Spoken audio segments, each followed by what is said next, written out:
What's good, family? What's going on, family? I hope you had a great weekend. Happy belated Father's Day to the fathers out there. I am a father.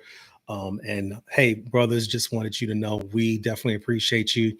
Um, some of us wouldn't be able to do it without you, and none of us would be here without you. So, you know, thank God for the father. Thank God for the seed giver.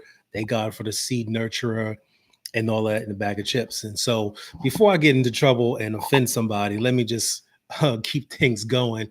So yeah, let's just get right into it, man. Thank you so much for those who are following me. My name is Marvin Richardson. I am the founder of Becoming One. The goal is to help you become better in your relationships, in Him, with us, for all. If this is your first time watching us, go back and check out some of those videos. There might be some good stuff in there for you. I hope, and then of course, I hope that you would subscribe, rock with me a little bit, and if you've been checking me out for a little bit and you haven't quite subscribed yet, go ahead and hit the subscribe button. Just journey with me as I journey forward, and just know that my goal is to help you be better, do better, live better with relationships. Obviously, we want you to heal better so you can live better, so you can love better, because in Him, you'll be better with us if He's with us, and for all, everything just gets blessed. So, um,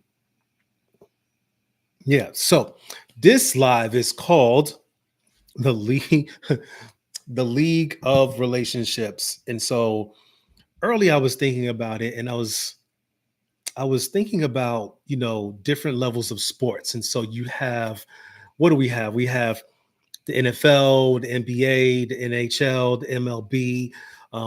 Some people may consider it sports. Some people consider it more entertainment, the WWE, um, UFC. I mean, you got to be really strong in order to be able to do the stuff that they do in WWE.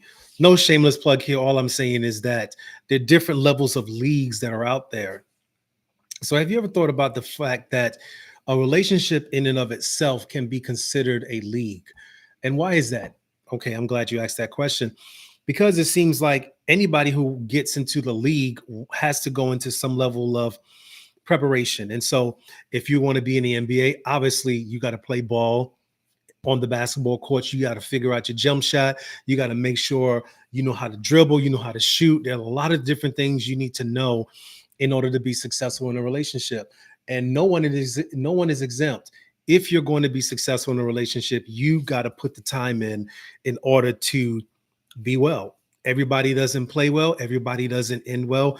Everyone doesn't know how to win. Sometimes you lose more than you win. And so, just like in sports, if you don't train, then you don't really know how to do what you're doing. You actually can get hurt. And so, it's amazing how, in order for you to get a driver's license, you have to do what? Take a, driver's ed. From driver's ed, you need to, um, take classes. You have to take your learner's permit test. You study the book, study the book, study the book. You take the test. Hopefully, you pass it, and then that gives you the ability to actually drive, as long as you have a driver with you. So there's so many guards in place and things that the jurisdiction will say you must know A, B, C, D, and E, and you have to prove to us with proficiency that you can drive on the road and not kill someone. Um, and so when it comes to sports, whether it's NFL, NBA, MLB, WWE, whichever league it is, you can't go on the court, you can't go in the ring, you can't go on the field if you haven't proven yourself to know what that to show the people that you know what you're doing. Okay. If you're going to play organized sports and be in a team, you have to show that you can be a team player. You just can't be up here freestyling and saying, all right, so I'm going to get out here on this football field and they just going to throw me the ball and I'm going to just hit the touchdown, knowing that you got a defensive line coming right at you. So if you don't know how to navigate, if you don't know how to bob and weave, and take boxing, for instance, if you don't know how to box, if you don't know how to jab, stick, and move, you about to get stuck and you about to move, and you're going to go from two hits, the person hitting you and then you hitting the floor. So what is it about this whole relationship thing that seems like people are having success and people are having a failures? And believe it or not, maybe you didn't realize it, you are in the league. I think it's the league of relationships. I think we are all experiencing the league of relationships. So this is part one. I'm going to talk a little bit about what happens before you actually get into the league. And so if the league is marriage, if that's one league, we're going to talk about that a little bit later on. But this time we're going to talk about the league in relationships, the league that you are in before you actually get into a whole relationship. And so just like in baseball, football, basketball, if you're not somewhere practicing and making sure that you are getting better, when it comes time for tryouts, you're not going to know what to do. You're going to be a plumb fool. And then, okay, I don't want to forget the artists, because artists don't necessarily go into leagues. They actually go into troops, company, performance groups. And so I've been in the arts myself. I've choreographed, I've danced with different places. And so, you know, the sports world and the artistic world, they don't quite mesh together, but they do find themselves in the vicinity of each other. That's why you have dancers at basketball games and the whole 9 yards.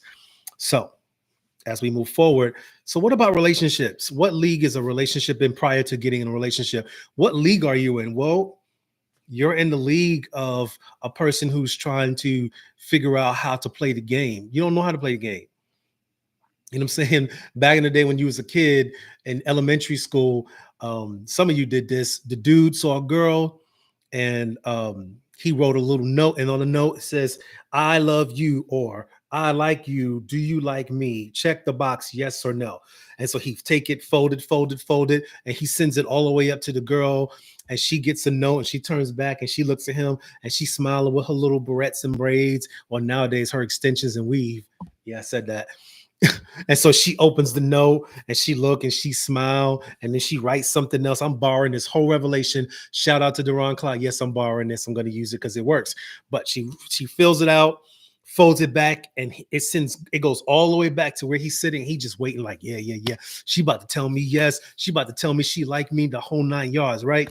And then he opens the letter. And you know, he got a sneaking turn, because he's like, "Don't be looking at my letter. Mind your business, bro. I'm just saying, knock you out." So he finally opens it and he's like, he read the whole thing. He got to read the whole thing like he don't even know what was written, right? He got to go, "Okay, do you love me? Do you like me? Checks the box, yes or no." And then she actually makes her own box and says maybe, and checks the maybe box. Like, that wasn't even an option, fam. It wasn't no maybe. You either like me or you don't. Why are you trying to play these games? But anyway, that's just kind of how it was back then. We didn't know what we was doing. All we knew is that we wanted to play. All we knew is that we wanted to get in the game. All we knew is that we needed to get a phone number, or for you ladies, you wanted to know if the boy liked you. You know, you kind of looking, y'all doing the whole stare thing, and y'all wanted, you gonna talk, or you gonna talk, or you gonna talk, and you're gonna be like, yeah, so did you play the game yesterday? And then you run, she answers the question and you run. So, you know, we were all in those times where we were just so nervous that we could barely talk, and was a little scarred by it. You know, I'm just kind of telling about myself here, but you know, hey, it is what it is. I mean, what was I supposed to do at what was I supposed to do in the first grade? I mean, it ain't like, you know, somebody taught me like, "Listen, bro, this is what you do. This is how you holler at her, A, B, C, D, and then you do that." What is none of that? I'm just like, "I think you're cute. Hey, whatever." So let me return back. So you're just trying to play. And then once you get to a point where you're like, "You know what? If I'm going to be successful in this sport, I need to prepare myself. I need to go to the gym." So gym is spelled GYM, right? But I'm going to take that and flip it. Gym, we're going to say that you need to gain your momentum. So how do you gain your momentum in a sport or in relationships if you're not actually doing the same thing over and over again? And so you have to develop the muscle memory in sports in order to be able to be successful in what you're going to play later on in relationships. You got to gain your momentum in how you talk, the way you walk, how you look, you know what I'm saying, how you are with your friends. You know, ladies, how y'all do it when you're around, you put your outfit on and the boy walk by, you just so happen to just kind of look at him, maybe turn to the side. If you at the club, you're going to show him the booty and be like, "Yeah, girl, he checking you out. He looking at your butt." And you're like, what, who? Sound like a whole owl. Yeah, I said that. So you're trying to figure out, how do you gain your momentum? The only way that you can gain your momentum is that you need to train before you can gain anything. You need to train. What are you doing? How do you talk? How do you walk? How do you carry on a conversation? What are the things that you like? Do you have a moral compass? Is there something that you stand for? And is there something that you won't stand with? You know what I'm saying? Then you have these moments, locker room moments, right? For fellas, we have conversations in the locker room. We're talking about, yeah, man. So this is what happened. This is how I stepped to her. And then, like you said, what, bro? Why you do that, man? No, you should have done this. And you start talking about the engagements that you have with the opposite sex because you're in the locker room. Ladies, you're not in the locker room. You're probably at the hair salon, fellas at the barbershop, but wherever that locker room moment is, you are trying to build up the muscle memory so that you can gain the momentum to do better the next time you are on the field. Now, the practice field is just the practice field. It's not the league. You know what I'm saying? You are in little league. You in training league. You in the league where the points don't count. You can fail, fail, fail. And it really doesn't matter because it's all practice anyway. It's not even for points. It's almost like expeditions and you know what I'm saying? Whether you win or not, it doesn't matter because it's more so about you perfecting how you handle the game. Once you have these locker room moments, there are times you need to kind of by yourself play the tape. You need to play back how it went so that your friends say, well, how was the date? You tell them, oh, it was like this, it was like that. You are playing the tape, you're replaying. If you're a dude, you're like, man, I wish I would have put my arm around her. I wish I would have leaned in for a kiss. Or man, when we had this moment during dinner, when we were talking, I didn't know what to say. And she just sitting there looking at me. And if a woman starts looking at her phone while you're on a date, bro, you're in trouble. I'm just saying, if they're just like key, and then next thing they're like, oh yeah,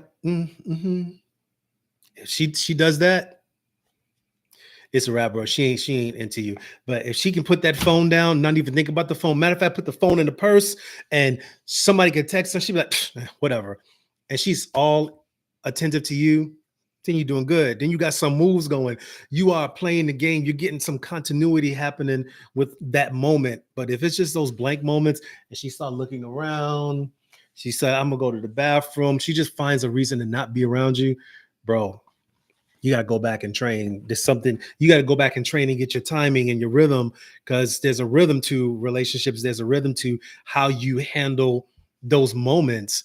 Again, you're not even in the league yet. You just trying, you just practicing. It's like elementary school. You just trying to get to know a person. How old is your brother? How many brothers do you have?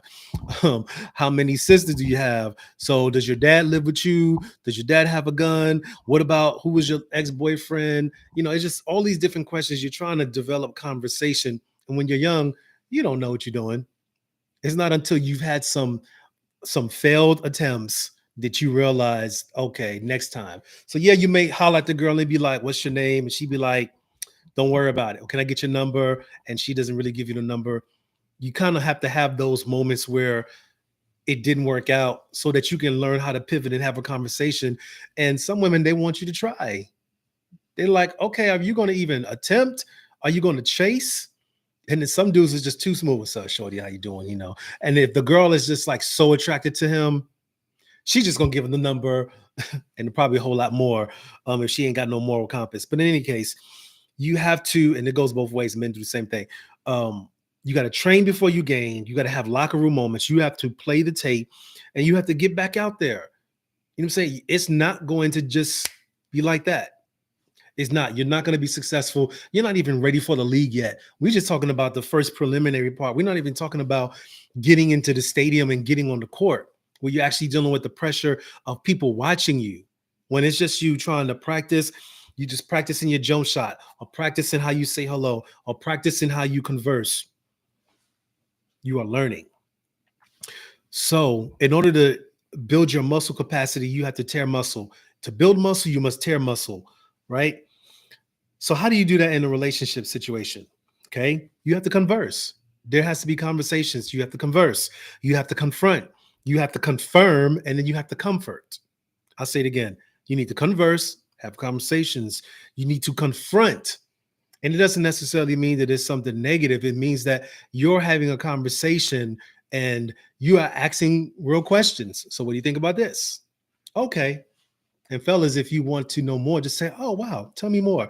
You can have a date with a lady and you do no talking whatsoever. She'll walk away haven't talked the whole time, and she would think the date is great and you're just listening attentively. And that's great because if you show that you're interested, she will feel that you're interested. Now that goes both ways, ladies, let the man talk. We only got like maybe 2,000 words to your 20,000, and if y'all just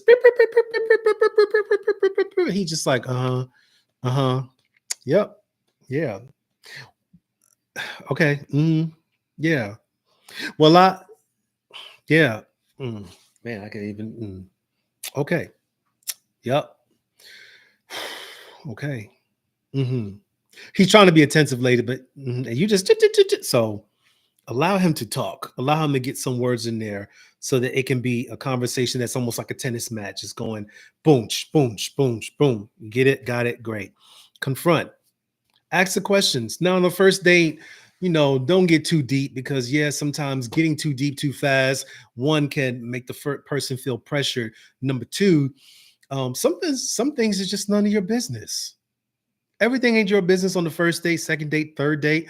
I mean, just saying, why are you asking about financial, what your salary is? I mean, hey, look, I'm not a dating expert, but I'm just saying, you ask a man what his salary is on the third date, he's going to think that you're just thinking about the money. Okay. There's different ways to find out what his financial fitness is without even asking the questions, ladies. If you pay attention, he will reveal that. Fellas, if you pay attention, she will reveal that. Okay. I ain't gonna give y'all the secrets, but I'm just saying. So converse, confront, confirm.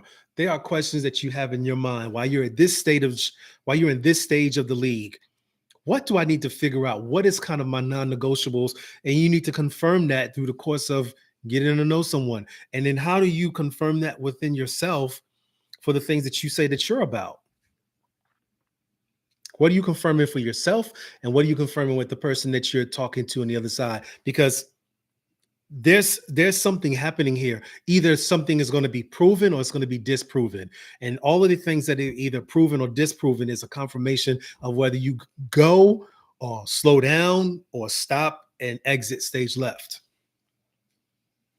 The last or the fourth C is comfort. Converse, confront, conform, comfort. Comfort is good when things are going well and when things are not going well. As you navigate and getting to know someone, or if you're in a marriage, you need to know how to bring comfort to a person. And that takes a level of finesse, and it takes a level of understanding what that person's background is, the upbringing, if they had some traumatic experiences, even if they had therapy and they processed through it. Sometimes a person can still be tender in an area. And so if tapping a person's shoulder, if they had a major injury here, they had major surgery, and it happened 6 months ago, you can touch it and it's probably still a little tender. So think about what the tender parts of that person is as you're conversing, confronting, conforming, not conforming, confirming, not conform, confirming, and then comforting. Because look, we get into relationships because we want to have a level of companionship, we want a level of comfort, and if this person is going to be your future boo, you want them to give you some comfort. Now, the Holy Spirit is a comforter. He will lead you and guide you in all truth, and he is a comforter. When Jesus left, he says, if I don't go, the comforter won't come. Yes, this is the preachy part. Jesus left, and he says, I'm going to send you another comforter. Because while Jesus was there on the planet, he was a comforter. He healed the sick, raised the dead, allowed people who were blind to see.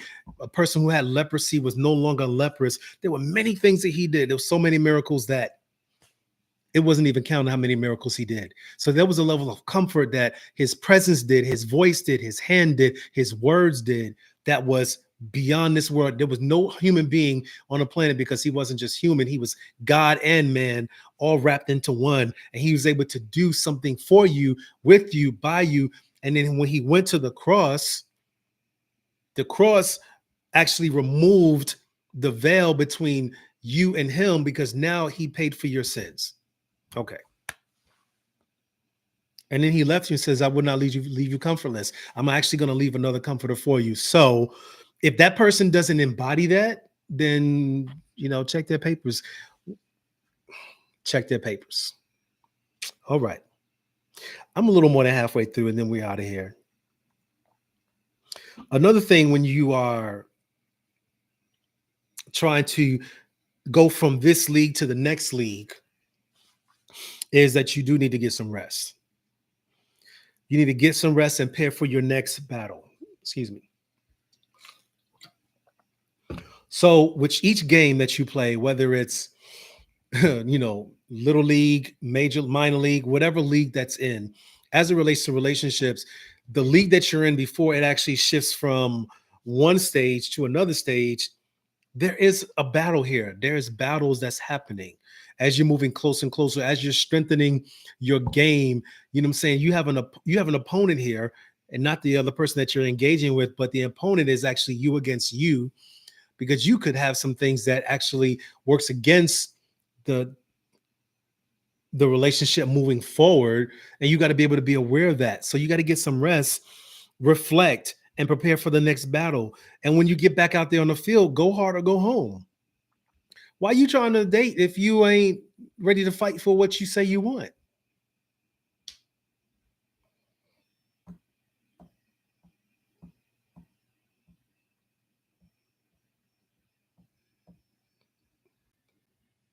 Go hard or go home. Okay. Go hard or go home. Next, don't be distracted by the crowd in the bleachers and the stand. When you shift from just practicing to actually playing a game, there's people in viewership of this game. One person is rooting for the other person is rooting for your team, right? And so you have people that got your jersey on, they know your name, you may have gained some popularity, you may have gotten a touchdown, you bagged her, or ladies, you got the guy that a lot of girls wanted, and now for whatever reason, people are on the sidelines wondering. The dude that want to be in the friend zone, he just waiting for you to just mess up, because he just gonna be your friend. He gonna be your friend until dude mess up, and then he's gonna be like, yeah, so I didn't think he was good enough for you anyway. Now here comes the real truth. He wants you to cry on the shoulder and slip a kiss while you cry. Anyway, don't be distracted by the crowd in the bleachers. The stands or social media. Okay. So now it's not just the stand when you're actually out there in the arena, but it's the social media. Be careful how much you post. Everybody don't need to know who you dating. I mean, like, for why? You get to a certain point and you want to let the world know, then just know that that's additional eyes watching your relationship. And in the beginning, when you're just trying to figure out how to shoot a basketball, you don't want everybody to see how you shoot a basketball. The man who knows how to shoot the three, he's done about 500 of those before he's actually started to really get good at perfecting it, because he had to learn how to shoot that three-pointer from running and stopping, getting prepared and shooting. And he had to learn how to do that three-point shooter at a moment's notice when he actually got the ball and he had to shoot it in the air. So while you're trying to figure out how to do this thing in relationships, everything don't need to be posted, because you're literally showing everybody what your moves are. For boxers, you don't want to telegraph your move. You want to catch him when he's not even realizing that, wait a minute, this dude just set me up. This whole combination of boom, boom, boom, boom, boom, boom, boom. And before you know, you just knocked out. You just knocked out on your feet. Just, you know what I'm saying? And I mean, I've seen a lot of fights where, dude get hit real hard and he just like, he's not even there. And the referee can look at him and be like, yeah, the referee will actually hold him in and be like, that's it. Because it's like, if this man take another hit, it could be detrimental for him.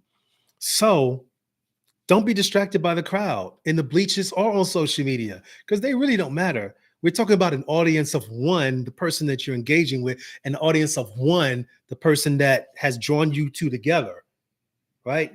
It is he that brings two, he says, and the two shall become one.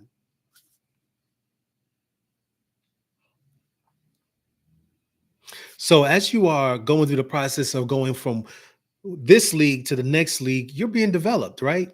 If you think about a photograph, the way that they even now develop photographs is that they will take a photo, capture the picture, and then they go into what is called a dark room. And in the dark room, they'll take the paper out, they'll take the film, and they'll put it inside some water. And it's a very dimly lit room. And they'll actually allow the photograph to come to light. If you put too much light to it, it'll actually mess up the photograph. That is how you are in your process of getting to know someone, even in your marriage, you're always going through development. There's always a dark room experience. And don't mistake the dark room experience as a means to leave the relationship. It's a dark room experience because there's a new image that's being formed so that when it's actually ready to be exposed to real light, the image will hold up to what it was intended to. But if you leave the dark room before it's time, you'll mess up the photo.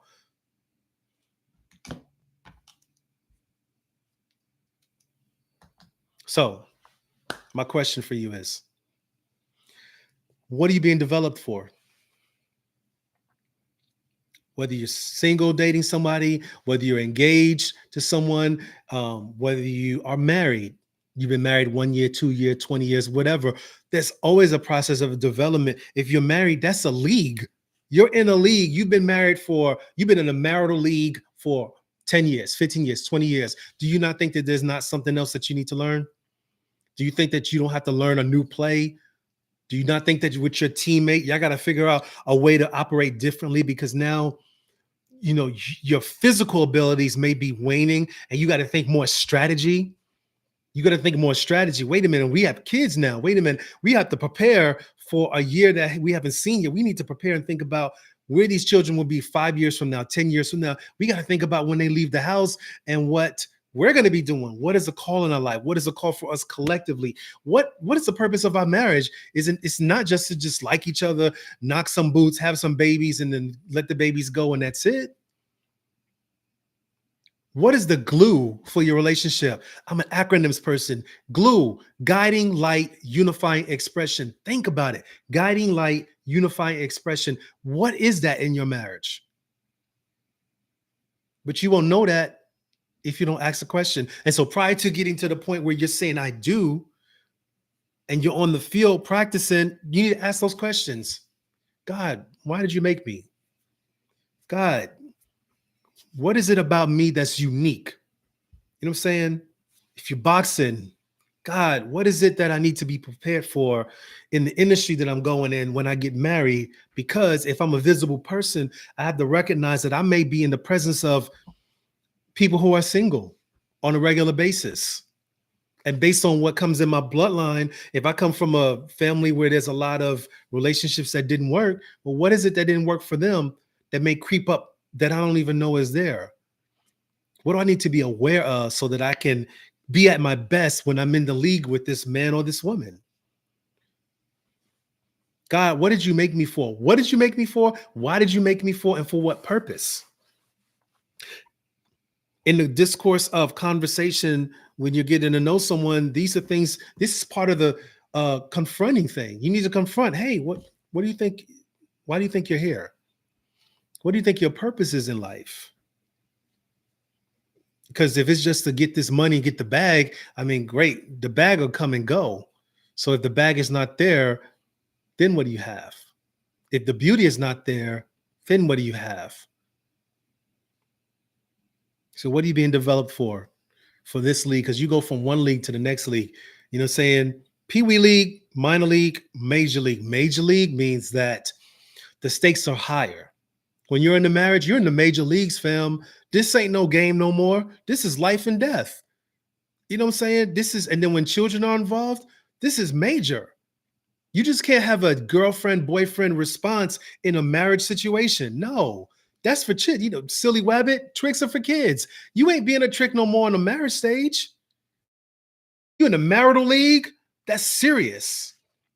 That is serious. I wrote here in the beginning, for marriage, we're supposed to go from I do to well done, not from I do to I don't. Now, of course, divorce happens. I'm not knocking anybody who's been divorced. Okay. I've been divorced, so I get it. But the goal should always be from I do to well done. Well done, my good and faithful servant. It's supposed to be till death do us part, not till unhappy do I leave. But what happens when a spouse leaves and now it's just you and now you're single again?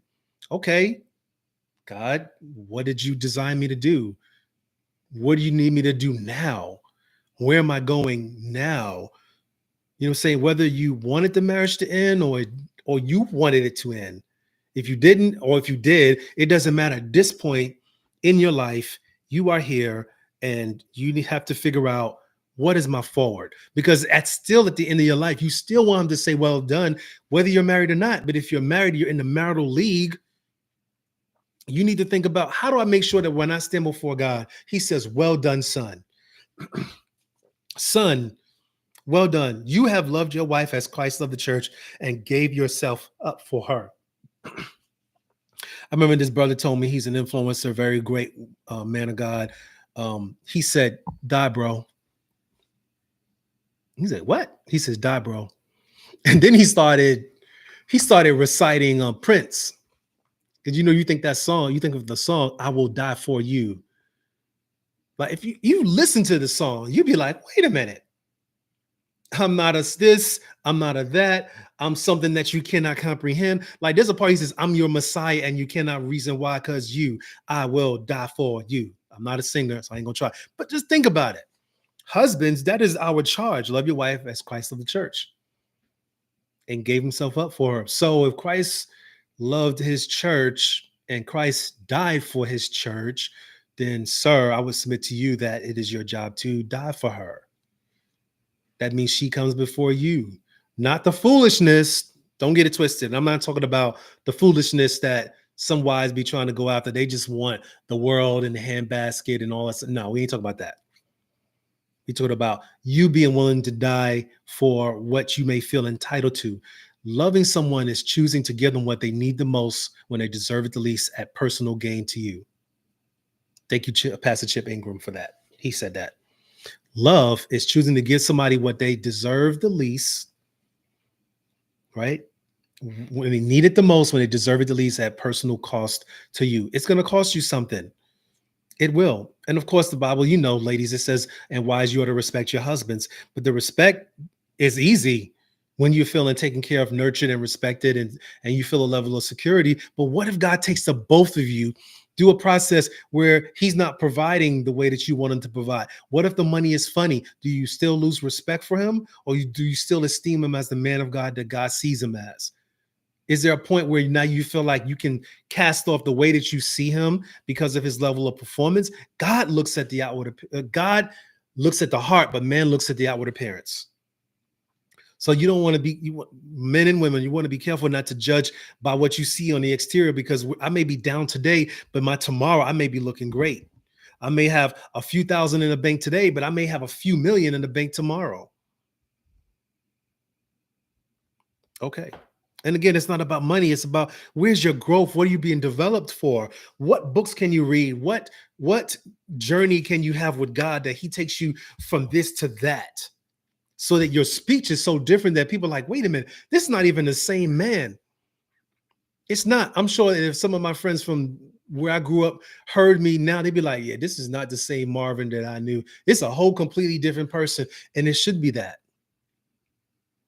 Ladies, it should be that. Your countenance should be different. It's not just the hairstyle that changes. It's just the way that you stand and posture yourself. It's the way that you walk into a room. It's the energy that you have when you interact with people, where people understand that they have been encountering somebody who is of great value, of great substance, and obviously has God in their life. When a person walks away from you and they just like, wow, there was something about that woman. There was something about that man that it just leaves an impression. It's God that leaves the impression. Your talent can get you in the door, but your character will get you fired.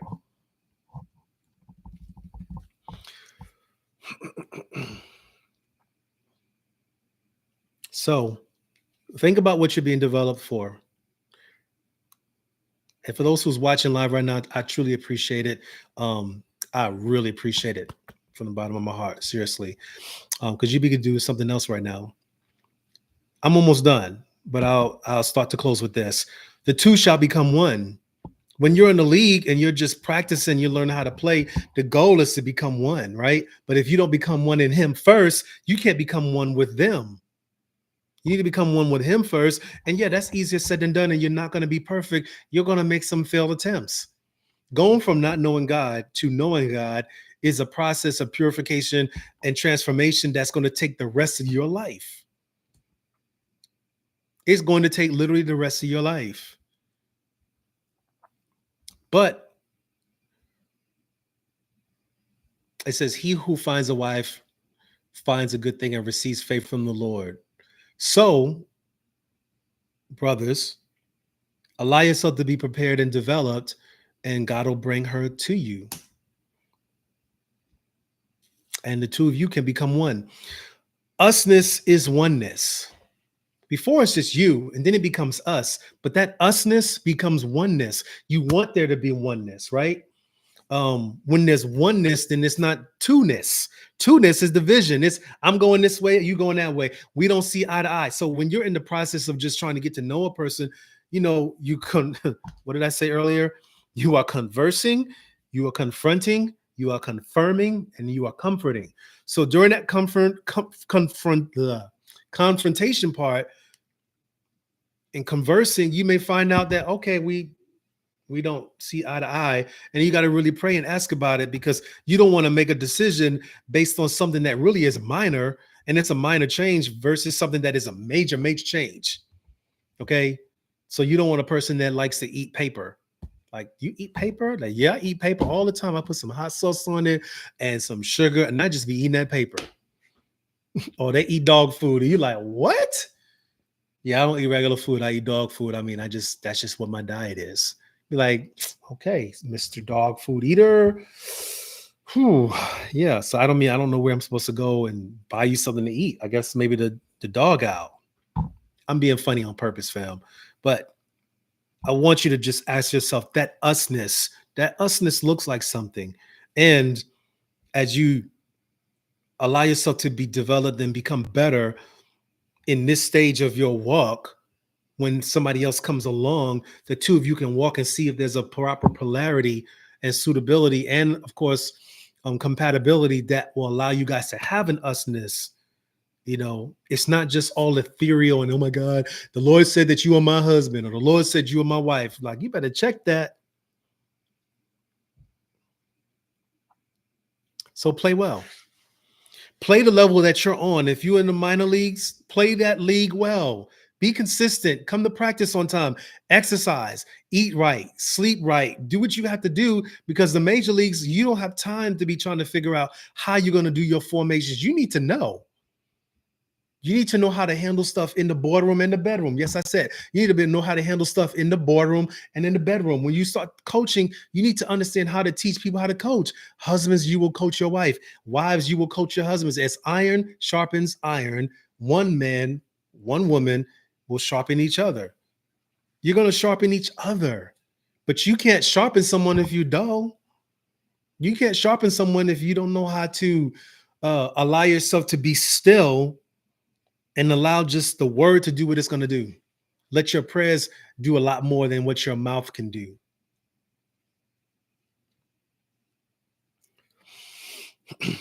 So when we think about sports, and this is just part one, I'll come with part two next week. When we think about sports, the championship, winning the championship is everything. But in the league of relationships, the championship is the well done at the end of your life. Yes, again, I do believe that people should be married till death do they part. Okay. Now I don't advocate abuse, none of that stuff. But I mean, life happens, fam. You know what I'm saying? Life happens. People don't stay together. I get it. But in the marriage, the goal should be, look, you ain't going nowhere. I ain't going nowhere. We're going to work this out. We got to figure out how to work this out. I talked about it on my other live. I said, do a SWOT analysis in a relationship. SWOT, SWOT, strengths, weaknesses, opportunities, and threats. Think about that in your marriage. Think about that in your relationship with who you're engaged with. Think about that, the person that you are in a relationship with or talking to. Think about that, because you have to determine and figure out, how do you manage things that potentially may come against you? If you don't recognize that there's an enemy, you missing it. There's a book for you married people. It's called Defending Your Marriage.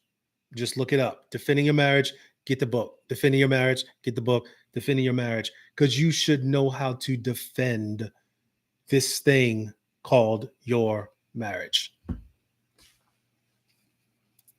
The goal is well done. There'll be multiple seasons in your relationship, married or not. Multiple seasons. Injuries happen. Okay.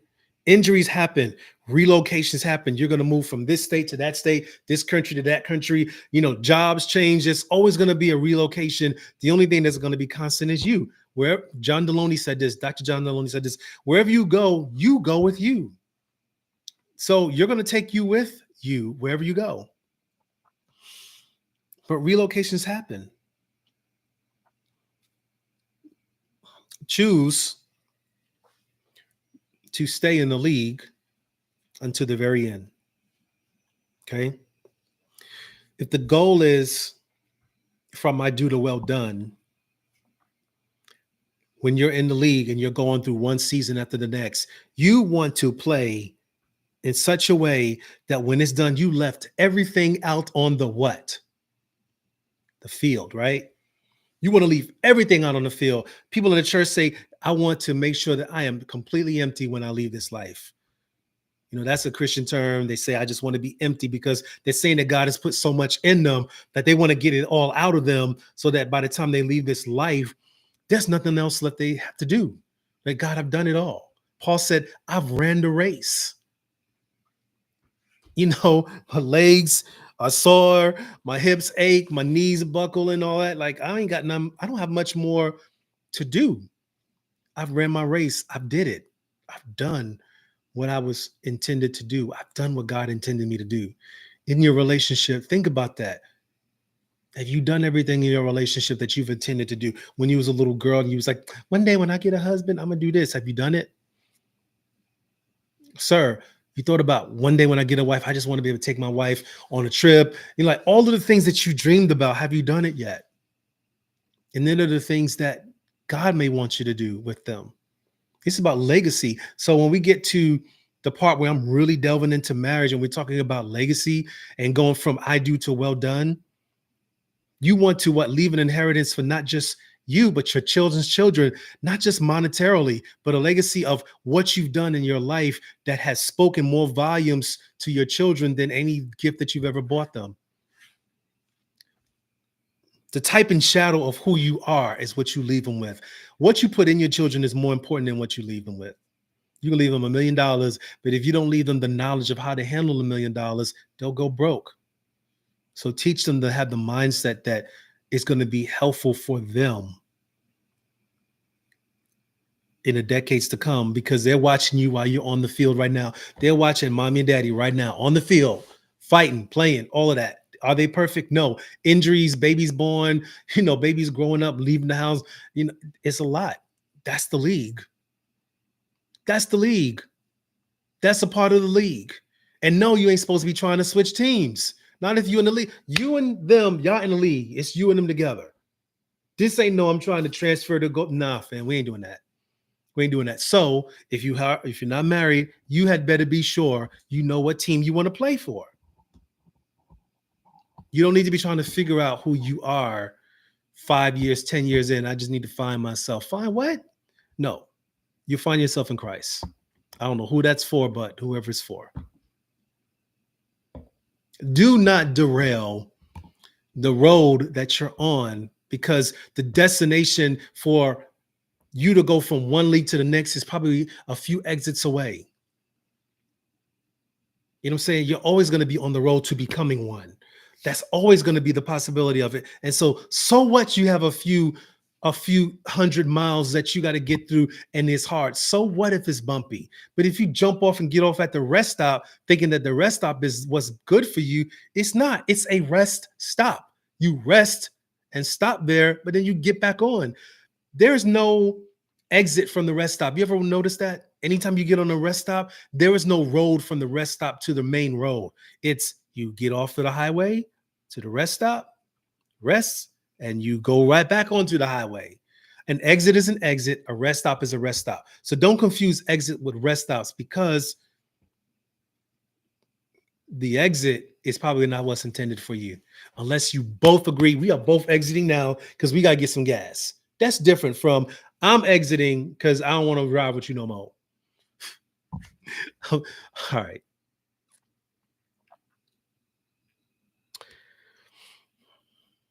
Stay in the league until you've left everything out on the field. In this stage, especially for those who are not married, Strengthen your strides, strengthen your rhythm, get your nutrition in order, get your disciplines in order. All of those things, though, it'll be those things that will allow you to be successful when you're really in the game. A creative illustration is for dancers. They have to do the same movement over and over again. They do this thing called plies, and they do it all the time, all the time. Plie, bend the knees in 1, 2, and straight, 2, releve, 2, and heels down. So for you dancers, you know that. For the rest of you, you don't. But just trust me, it's an exercise that strengthens their legs as well as their core. And once they get that part strong, they can jump. Plies, the purpose of a plie is to learn how to jump, to soar. But if you don't strengthen that, you're not going to know. For those of you who don't know, a lot of football players take ballet. Check it out. It's true. They study ballet. They be in there, big old muscles, just looking at each other like, man, what is this? And then some of them get over it. They like, nah, man, this is going to make my agility a whole lot better. It's going to allow me to be able to move on the field. So if I catch that football and I need to keep my toes on the ground, they learn how to plant those feet because they know that as they holding that ball and their body is sliding, their feet is still on the ground and they cross over the touchdown line. It was like, touchdown. Yeah, you can't do that flat-footed. You got to do that with a pointed foot. So stay in your league, play well, and you'll be successful. So that's it. Part 1 of the League of Relationships. I hope this was fruitful for you. I hope it added some value to you. Share this, like this, whole 9 yards and all that good stuff. And I will see you next time. Appreciate you rocking with me. God bless you. Good night. Bell, let's find the end stream.